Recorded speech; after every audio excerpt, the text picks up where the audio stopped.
grâce à moi, Lolita, j'ai pu faire le tour du monde. Comment t'expliques le phénomène? Tu as cherché à analyser? C'était vraiment que des hasards. Parce que moi, quand j'étais petite, je chantais pas. Je chantais pas, pour moi, c'était la danse. Et quand j'étais petite, j'étais très très mal dans ma peau. Parce que j'avais déjà un nom qui était très peu commun, parce qu'Alizée, c'est mon vrai prénom. Et quand j'étais petite, il n'y en avait pas beaucoup d'Alizée, donc on se moquait un petit peu de moi. Moi, j'avais des petites lunettes et j'étais pas la belle de l'école, j'étais pas celle qui avait plein de copines, j'étais très réservée, très renfermée. Et j'avais du mal à aller vers les autres. Et quand j'essayais d'y aller, au primaire, on se moquait de moi ou on me mettait toujours de côté. Donc, quand j'allais dans mes cours de danse, en fait, c'était une libération. J'oubliais tout ça, j'enlevais mes lunettes et là, la musique m'emportait, je dansais, je pouvais danser des heures. C'était genre l'exutoire, quoi. C'est là-dessus. C'était exactement. Et à 15 ans, j'entends parler de Graines de Star qui arrive à Ajaccio. Graines de Star. Graines de Star, c'était recherche de talent. En fait. C'était des jeunes qui pouvaient être chanteurs, qui pouvaient être danseurs, qui pouvaient être comiques. D'ailleurs, il y a Jean Dujardin qui l'avait fait. Et donc, ils sont venus à Ajaccio. Et moi, évidemment, j'avais qu'une envie, c'était de me présenter en tant que danseuse. Donc j'ai pris ma meilleure amie de danse, je dirais, la fille avec qui je dansais tout le temps, pour préparer une chorégraphie. Et cette jeune fille, son rêve, c'était d'être chanteuse, vraiment.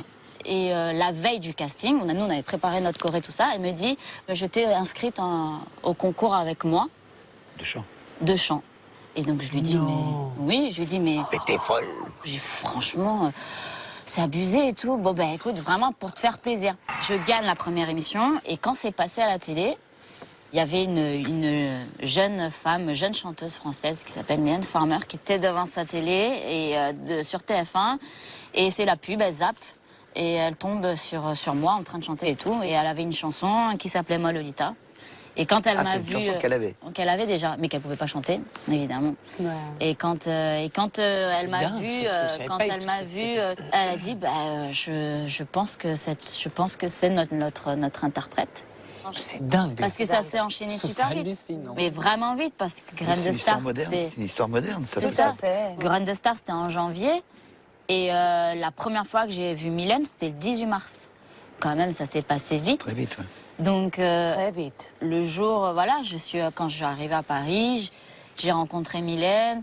Et elle me dit, est-ce que ça te dit qu'on parte ensemble à New York? On part une semaine, 10 jours. C'est ouf. Et là, je te fais un album. Et là, on a commencé, donc c'était drôle parce qu'elle avait les cassettes, là, tu sais, avec les dictaphones, là, avec les musiques et tout. Donc il y avait plein de musique. Moi je disais, ah non mais ça j'aime bien, ça j'aime. Ah non, ça j'aime pas. Ah oui, ah non mais ça j'adore. Ça ressemble à une chanson de Madonna que j'adore. Enfin tu vois, je piochais. Enfin tu vois, j'avais un plateau d'argent avec plein de trucs. Et là je disais, bon là, ok, c'était la caverne d'Ali Baba, tu vois. Je choisissais les plus belles musiques, enfin celles qui me touchaient et que j'allais pouvoir prendre pour moi, m'approprier, tout ça. C'est vraiment très intéressant. C'est passionnant ce que J'imaginais pas. Ouais. Je savais pas. D'abord, on ne sait pas. Mais c'est ça. Non, ton côté réservé fait qu'on n'a pas su tout ça. Tu es passionnante. Je te jure, Alizée. Oui. Christophe, Michel et Tina sont bluffés par la jeune chanteuse, qui se livre totalement pour la première fois en dehors de ses chansons.